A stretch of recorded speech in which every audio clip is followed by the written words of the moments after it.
बड़ा मशहूर वाकया और पूरी दुनिया में मशहूर हुआ। वाकया इतना मुहय्यरुल अकूल है। सऊदीया रियाज की हाई कोर्ट के अंदर केस चला, अखबार ने सुर्खियां लगाई। केस क्या है? कोई जायदाद का झगड़ा, कोई माल का तनाजा? नहीं, केस ये है, एक 80-90 साल का बूढ़ा और एक 60-70 साल का बूढ़ा है, बूढ़े हैं दोनों, अदालत में केस लगा हुआ है। केस भी अजीबो गरीब नोयत का। केस ये है, 70-80 साल का जो बंदा है उसके पास उसकी 110 साल की वालिदा मौजूद है। छोटे बेटे ने मुकदमा किया हुआ हाई कोर्ट के अंदर, नीचे से आते आते हाई कोर्ट में आ गया है। ये सारी जिंदगी इसने वालिदा की खिदमत की है, ये बूढ़ा हो गया है, अब वालिदा की खिदमत सही तरह नहीं कर सकता। मैं केस करता हूं, 70 साल उस छोटे भाई की भी उम्र है कि वालिदा मेरे हवाले कर दी जाए। और लोग मालो दौलत के लिए केस करते हैं, और कुछ लोग उनकी अल्लाह ने ऐसी तरबियत कर दी होती है, इतनी अच्छी वालिदैन उनको नसीब होते हैं, ऐसी उम्दा तरबियत होती है, वो केस कर रहा है वालिदा को लेने के लिए।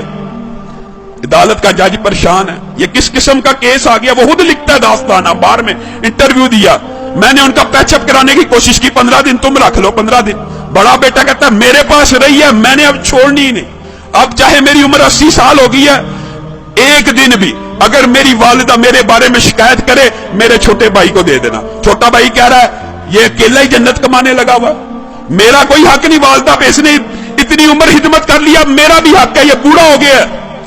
पैचअप करने की कोशिश की, पैचअप नहीं हुई।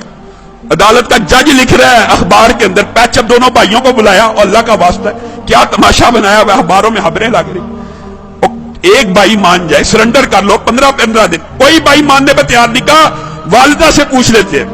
जज ने आखिरी हल ये निकाला, वालिदा से पूछते कि जिसके पास वालिदा रहना चाहती है उसके सुपुर्द कर दूंगा। वालिदा को बुलाया गया, व्हील चेयर पे आई, कहते हैं 30 किलो उसका वजन होगा, कमजोर सी।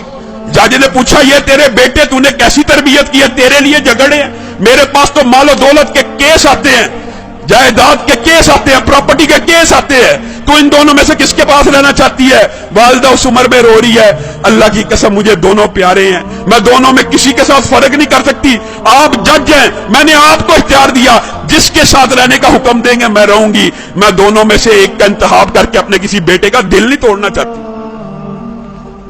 अदालत के जज ने फैसला लिखा, शह सुर्खियां छपी, उस बुजुर्ग खुशकिस्मत खुशनसीब इंसान के आंसुओं की तस्वीर रियाज के अखबार में छपी। अदालत के जज ने फैसला लिखा, इस बुजुर्ग ने 40 बरस अपनी वालिदा की खिदमत कर ली है, अब छोटे भाई का भी हक बनता है, ये बूढ़ा हो चुका है, 80 साल इसकी उम्र हो चुकी है, खुद कमजोर हो चुका है, ये सही तरह अपनी वालिदा की खिदमत नहीं कर सकेगा, मैं छोटे भाई को वालिदा का जो सारी की सारी जिम्मेदारी है सुपुर्द करता हूं। जब ये फैसला हुआ, वो बूढ़ा ज़ारो कितार रोना शुरू हो गया, उसकी तस्वीरें अखबार में छपी, वो कहता है हाय अफसोस, मेरे बुढ़ापे ने मुझे वालिदा से महरूम कर दिया। लोगों, ये तरबियत है, ये अंदाज है कि 80 साल का बूढ़ा ज़ारो कितार वालिदा के छिन्ने पे रो रहा है कि मेरी जन्नत मुझसे दूर कर दी गई है। हमारा मुआशरा कितना बदनसीब है, बदबख्त है, बूढ़े वालिदैन की खिदमत करना तो दूर की बात, उनको ओल्ड होम में भेज देता है, ओल्ड हाउसेस में भेज देता है। ये ओल्ड होम ओल्ड हाउसेस में भेजना इस्लाम का कल्चर नहीं है।